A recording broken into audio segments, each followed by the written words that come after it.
Hello, everybody. Welcome to Duo Planet, to the YouTube channel where we talk all things media. I am one of your hosts, Azteral. As always, I'm joined by fellow co-host Slasher. Hey everybody. And today we are here and we are back for the 5th episode of The Last of Us Season 2, titled Feel Her Love, which is basically Seattle Day 2. Basically. This episode is about Ellie and Dina and some other characters that we can't mention without spoiling the episode itself. Getting to Nora, who you'll remember from episode 1 and 2 with the Salt Lake crew. Nora in this can be characterized by the bald head. So if you don't remember the character, think back to the Salt Lake crew and the people that killed Joel. She's the one with the bald head. She can be characterized by a person with a bald head. Great, that helps. That's probably the best way to remember her if you can't remember her from the name. But she's a nurse or like a medical officer for the WLF. So she's at the hospital. But we don't actually get to see her until towards the very end of the episode because we open with the revelation that, and I'll say it how they say it in the show, it's in the air. Yeah, because it's always been in the air in the game, but now spores are in the show. It is official.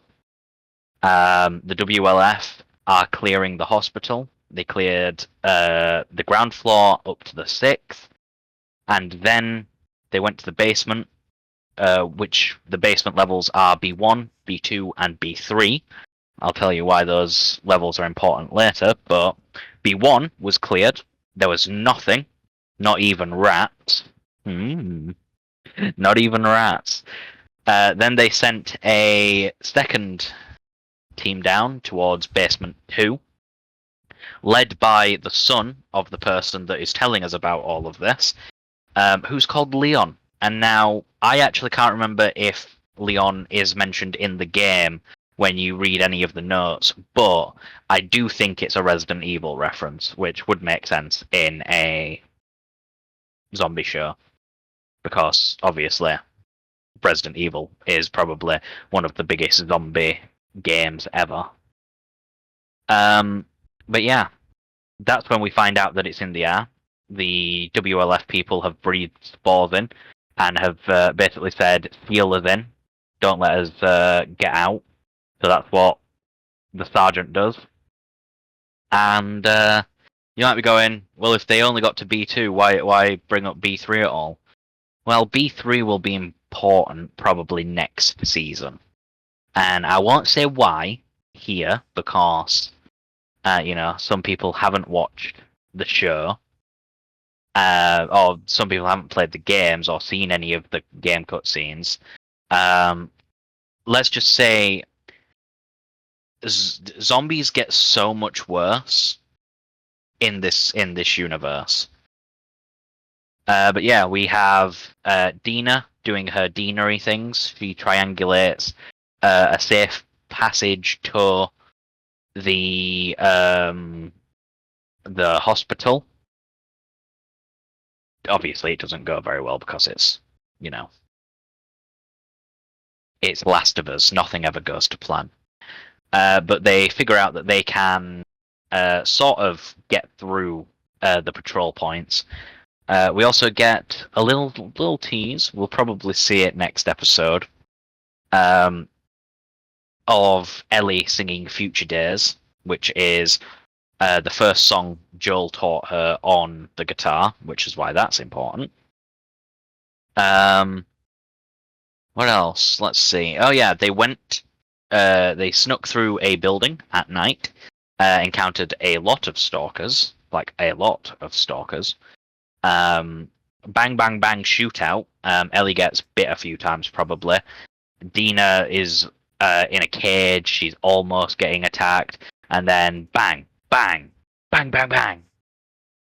Jesse appears, saves them. They go on the run. They run into a forest, which in this universe there's only two things that live in the forest: stalkers and scars. And then we get the reveal that Tommy is also in Seattle now. Thank fuck. So he is actually going to be in Seattle, which means that he will probably run into Abby when we see her side of things. But they run through the forest. We get to see what happened to the people in the radio tower because we get to see one of the scar rituals where they slice open the stomach of a guy and all these innards fall out and then gets hoisted up into the air as they die. Yeah, but it's quite an intense scene because Dina gets shot by a arrow, and then she gets carried by Jesse back to the theater while Ellie leads them away. Ellie sees the hospital, goes over, sneaks in, almost gets caught by a dog, which, if you've played the games, we are war criminals because we did unspeakable things to animals so that we didn't get caught in stealth encounters. And then, yeah, we sort of get like a one-to-one sort of recreation of the confrontation scene between Ellie and Nora. Ellie like gets into the place, points her gun at her, tells her to not move, asks where Abby is. Nora says that she won't tell her. Then she goes into a tirade about how she sees Joel every night when she closes her eyes, and that he got or as she put it, the little bitch got what he deserved, which immediately meant that Ellie had to kill her. I was immediately like, yeah, Nora needs to die. Don't worry. Nora does, but so much worse.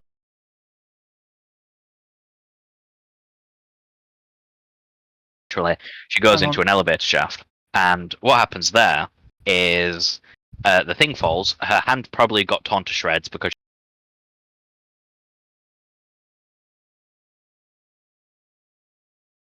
yeah, we got basement level 2. Thank God it wasn't basement level 3. Spores everywhere. We got to see infected, huffing and puffing.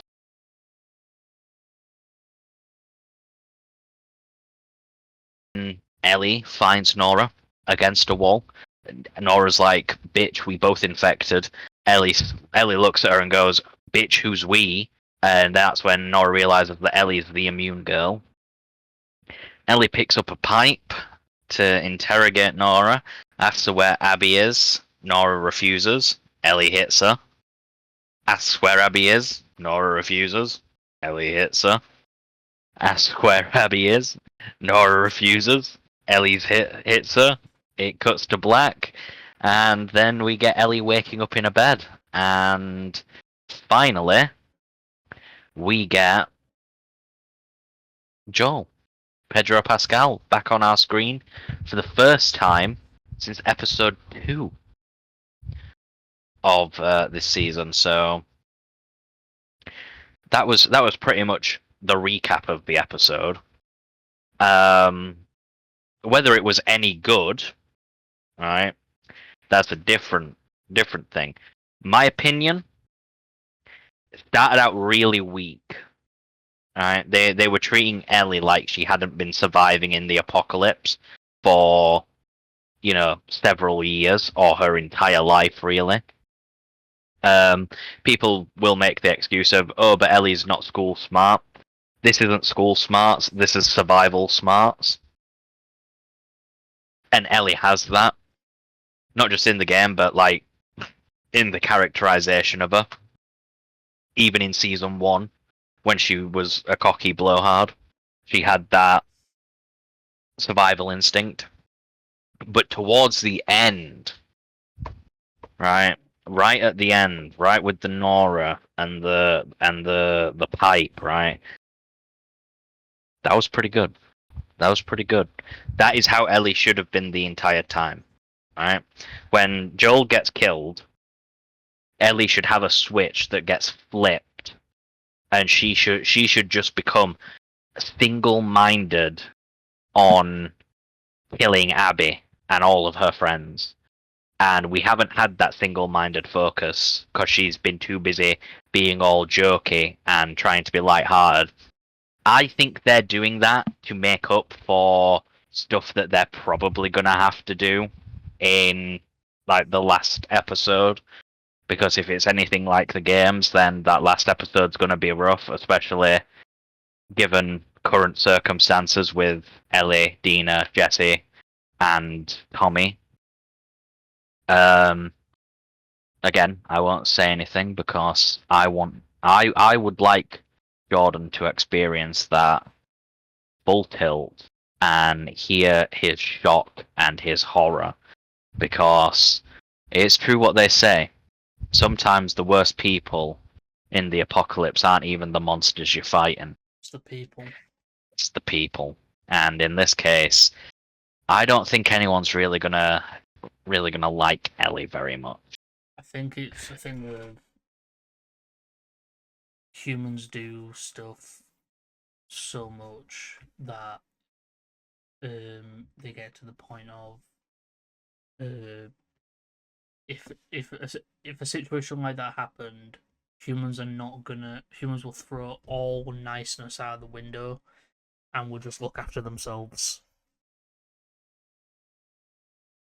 But yeah, I thought that this episode was definitely stronger than last week's episode.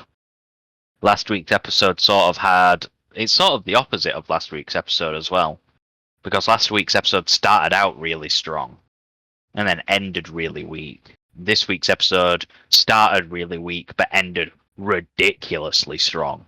Like that's probably one of my favorite endings to a Last of Us episode. I think it's one of those things of exert your expectations. You'll find out that there's going to be something happening that you're going to like. Yeah, there's still some changes that they make that don't really make any sense. Like, the characterization of Ellie has been all over the place this season. Like, in season 1, really consistent. Like, she was like on point every episode. Ellie was one of the better characters. In this, I find myself not really caring about Ellie and caring more about the other characters. Like, Dina is probably my favorite character this season. I love the snarkiness. I love the characterization of her. Jesse, another one, fan favorite for me. And then Tommy. I'm glad that Tommy's in Seattle now. A little bit pissed that he wasn't in Seattle first, but little change. He can still be Ghost of Seattle and have only a few hours there. So I'll give him faith. Tommy's the kind of guy that can get that shit done. But what did you think, Jordan? I thought it was good. I think I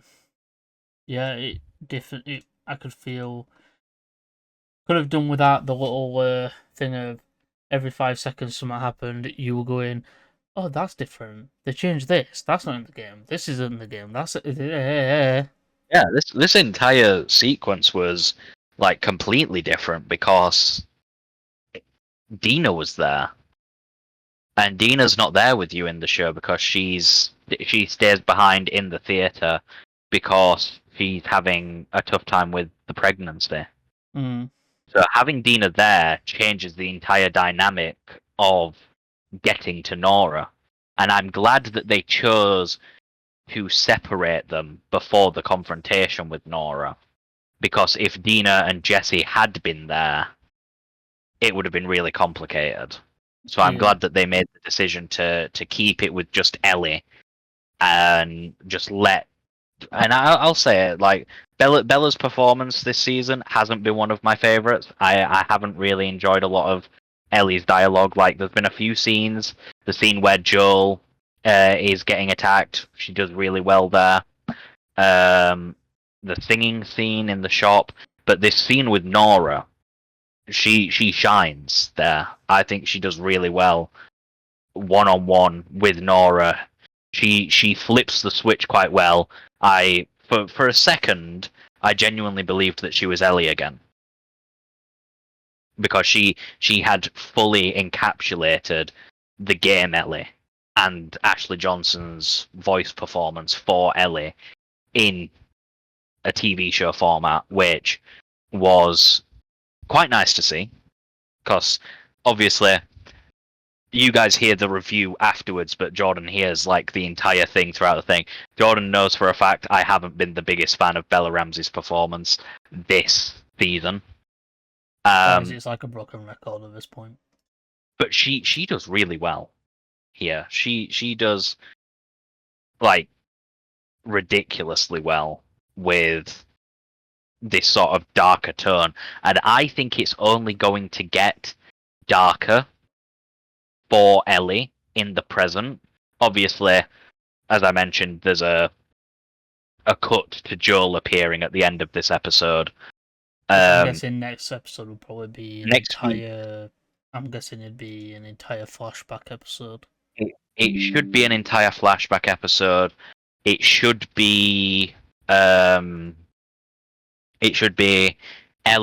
and Joel on her birthday going to a museum, I think, and it might also be the replacement strings flashback along with it, which would mean we'd get some Ellie and Tommy one-on-one while he teaches her how to use his scope on his rifle, and then we should potentially, don't quote me on this next week in the review, but potentially should be a bloater next week, which I'm looking forward to, because I do like the bigger infected getting shown on screen in this.